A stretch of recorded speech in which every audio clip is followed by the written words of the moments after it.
राजस्थान के तपते मरुस्थल में एक गांव बसा था, धूरना। वहां की मिट्टी सुनहरी थी, रेत की लहरें हवा के साथ नाचती थी, लेकिन पानी की एक एक बूंद वहां मोती जैसी कीमती होती थी। हर साल बरसात आती, पर जमीन इतनी प्यासी थी कि सारा जल उसे निगल जाता। कुएं सूख चुके थे, नहरें वहां पहुंची नहीं थीं।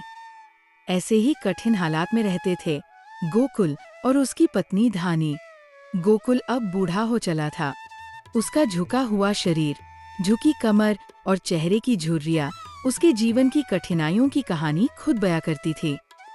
और धानी, जिसकी आंखें अब भी बात करती थी, जिसकी मुस्कान अब भी थकी नहीं थी, पर शरीर क्षीण हो गया था। उनका जीवन एक टूटी फूटी झोंपड़ी में बीत रहा था। ना कोई बेटा, ना बेटी, बस एक दूसरे की आदत।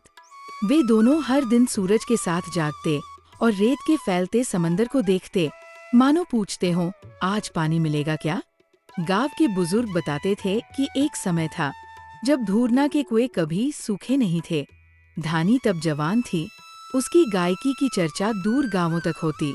गोकुल ऊँटों का व्यापार करता था, महीनों दूर दूर तक सफर करता और लौटते वक्त अपनी पत्नी के लिए रंगीन चूड़ियाँ, महकते इत्र और मीठे कहानियां लाता। फिर लगातार 2-3 साल बरसात नहीं हुई। कुएं की गहराइयां बढ़ती गई और पानी घटता गया। लोग गांव छोड़ने लगे, पर गोकुल और धानी ने ठान लिया, हम अपनी मिट्टी नहीं छोड़ेंगे। यहाँ पले हैं, यहीं मरेंगे। पानी की तलाश अब उनका रोज का संघर्ष था।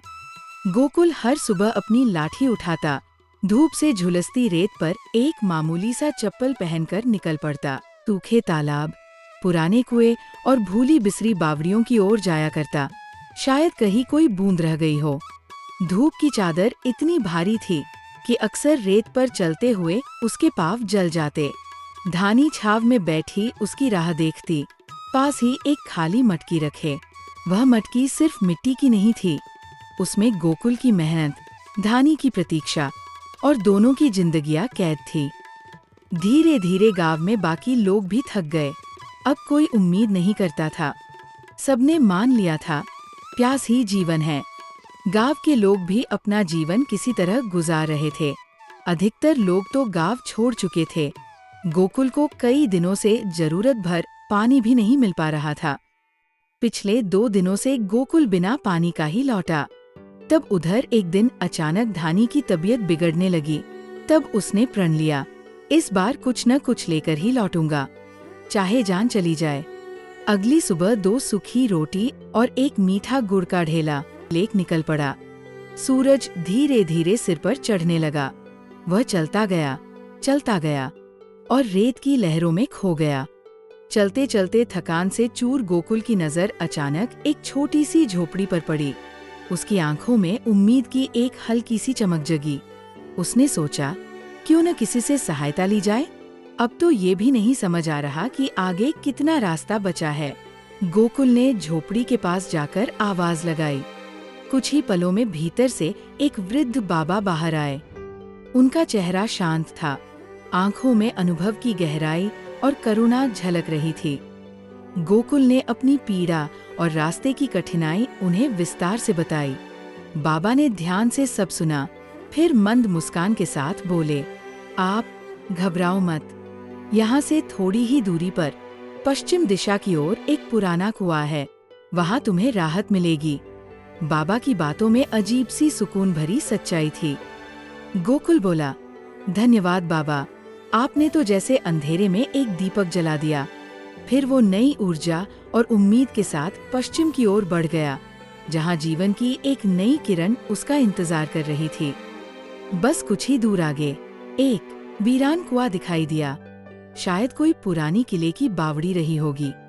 उसके पास गया। गहराई में थोड़ी सी नमी दिखाई दी।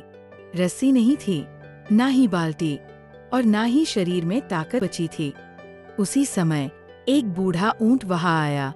बेचारा ऊंट कई दिनों से इधर उधर भटक रहा था। उसके शरीर पर जख्म भी थे।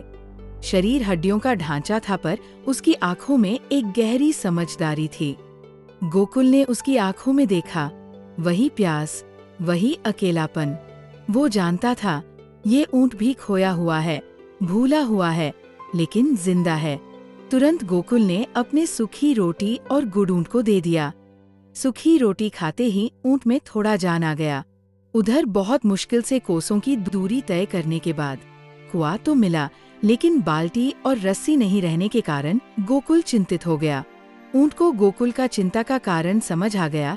तुरंत गोकुल को अपने साथ कुछ दूर आगे ले गया, जहां ऊंट को पकड़ने के लिए एक व्यापारी रस्सी लेकर आया था, लेकिन ऊंट की समझदारी के कारण पकड़ने में असमर्थ हो गया था। तुरंत गोकुल ने रस्सी उठाया और कुएं के पास जाकर बड़ी मुश्किल से अपने मटकी में कुछ पानी ऊपर खींच लाया। उसने पहले ऊंट को पानी पिलाया। तेरी जान बची, अब मेरी बारी है। फिर खुद एक घूंट पिया और थोड़े गुड़ खा लिए जो बचाकर रखे थे। फिर मटकी को भरकर कसकर अपनी छाती से लगा ली। ये धानी के लिए है।